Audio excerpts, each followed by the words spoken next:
RG Kar medical কলেজে যে অত্যন্ত দুঃখজনক যে ঘটনাটা ঘটেছে, আমাদেরই কলেজের একজন পাঠরতা ছাত্রী নৃশংসভাবে মার্ডার হয়েছিল, সেই ব্যাপারে জিজ্ঞেস করার জন্য এসেছিল।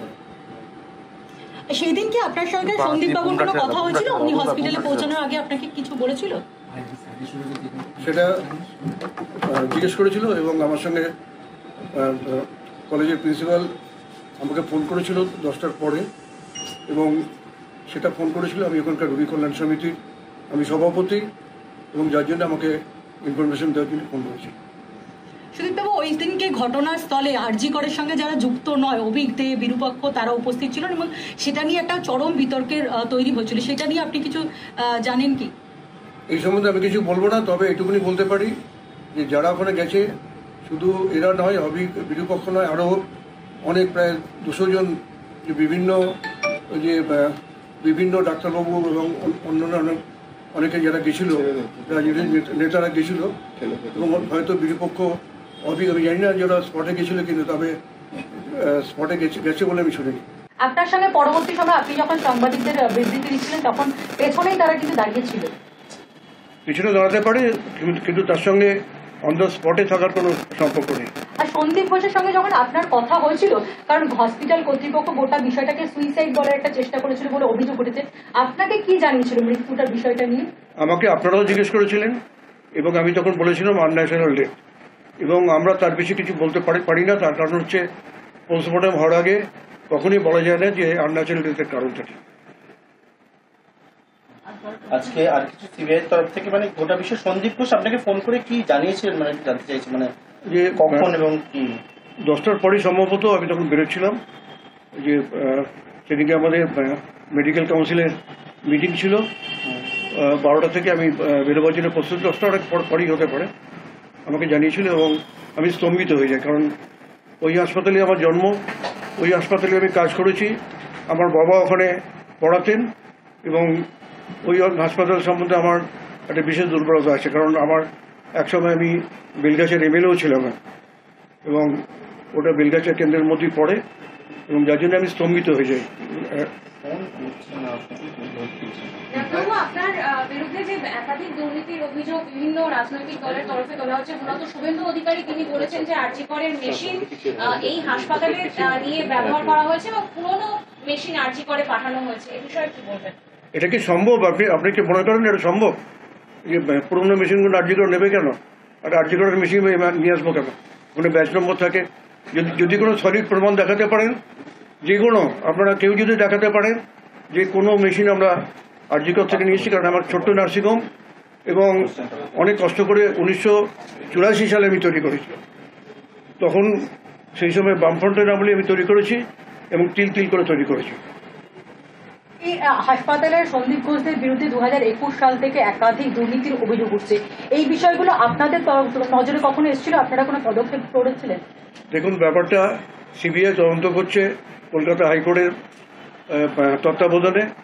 আমার মনে হয় না যে এই সম্বন্ধে কোনো মন্তব্য যে আমাদের তরফ থেকে করা হয়েছে। আপনাকে কি আবার যেতে বলা হয়েছে বা কিছু? যেতে বলার কোনো ব্যাপারই না। আজকে কিছু খবর নেওয়া ছিল, সেটা জানতে চেয়েছিল, ওরা জেনে চলে গেছে। লাস্ট একটা প্রশ্ন, যেটা হচ্ছে আপনি রোগী কল্যাণ সমিতির প্রধান ছিলেন আরজিকর হাসপাতালে। হাসপাতালের ভেতরে রাত্রি 3টের সময় একজন সিভিক ভলেন্টিয়ার ঢুকে যাচ্ছে, যখন তখন ঢুকে যাচ্ছে, এই বিষয়গুলো কি আপনারা কখনো আপনাদের নজরে আসেন? আপনার নিশ্চয়ই জানা আছে আর কি। রোগী কল্যাণের যারা সভাপতি আছে বিভিন্ন জায়গায়, যে তাদের কাজ হচ্ছে যে রোগীদের সহায়তা করা, এবং সেটাই দেখা আর কি, যে হাসপাতালের ডে টু ডে অ্যাডমিনিস্ট্রেশন দেখা বা অন্যান্য যে কাজকর্মগুলো সেগুলো কিন্তু অ্যাডমিনিস্ট্রেশনটাই দেখে, এবং তারাই দেখবে। ঘটনার পর হাসপাতাল কর্তৃপক্ষের ভূমিকা নিয়ে বিভিন্নভাবে প্রশ্ন উঠতে শুরু করেছে। আপনার কি মনে হয় হাসপাতাল কর্তৃপক্ষ যথাযথ ভূমিকা পালন করেছিল, কোনো গাফিলতি ছিল না? এই সম্বন্ধে আমি কিছু বলবো না, কারণ ইতিমধ্যেই তদন্ত হচ্ছে, এবং তদন্তের যে ফল সেটা যখন বেরোবে তখনই জানা যাবে।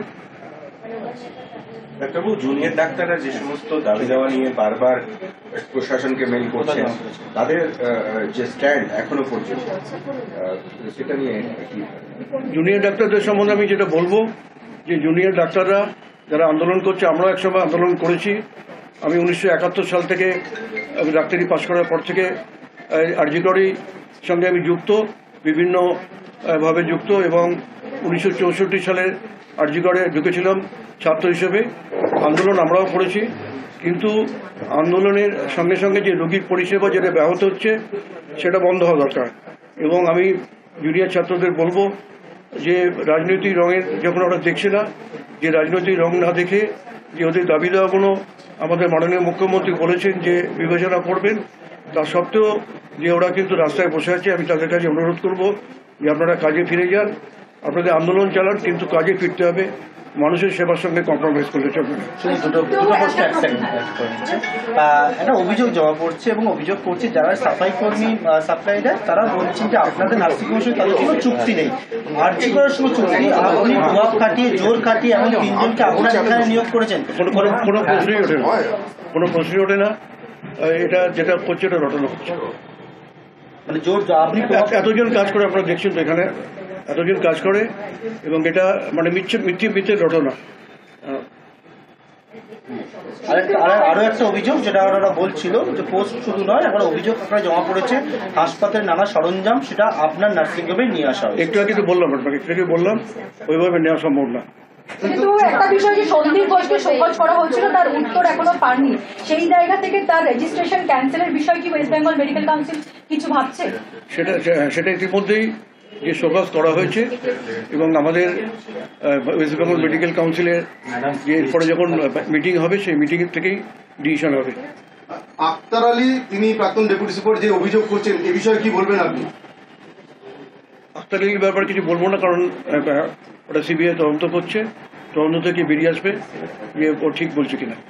ভিজিলেন্সের কাছে আপনার নামও দিয়েছিল, বলতে পারবো না। ঠিক আছে। আপনি কি আশিস পান্ডেকে ফোন করেছিলেন এবং ওই দিন যাওয়ার জন্য বলেছিলেন?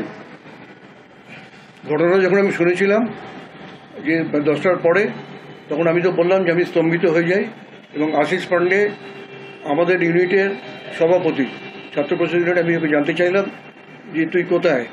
তখন আশিস পান্ডে বললো যে আমি শিয়ালদা স্টেশনে। তখন আমি ওকে বলি যে এটা শুনেছিস? বললো না, শুনিনি। না, আপনি কি ওকে যাওয়ার জন্য বলেছিলেন? তো যাবেই, তো সভাপতি যাবে, নিজের কলেজে যখন একটা ঘটনা ঘটেছে নিশ্চয়ই যাবে। কিন্তু বিরূপাক্ষ রবি আমি আমার সঙ্গে আমার কথা হয়নি। আশিসকে কি যাওয়ার জন্য ফোনে কথা বলার পর আপনি বলেছিলেন যেতে? সেটা স্বাভাবিক। সেটা আর আপনি ওই দিন তাহলে সন্দীপ বাবু ফোন করার পরেই আপনি প্রথম জানতে পেরেছিলেন, সন্দীপ ঘোষ ফোন করার পরেই বিষয়টা জানতে পেরেছেন? হ্যাঁ, নিশ্চয়ই। আপনি পরবর্তীতে সিবিআই কি জানালেন, মানে সহযোগিতা করবেন গোটা বিষয়টা? যেহেতু কথা তো হয়ে গেল, সন্দীপ ঘোষ কি আপনার কাছে কোনো পরামর্শ দিয়েছেন যে গোটা বিষয়টা কিভাবে ডিল করা হবে, কি হবে, এই সমস্ত নিয়ে কিছু আলোচনা হয়েছিল যখন ফোন করেছিল আপনাকে? আমার মনে হয় না। আপনাকে জাস্ট ইনফর্ম করা হয়েছিল? আমাকে ইনফর্ম করা হয়েছে।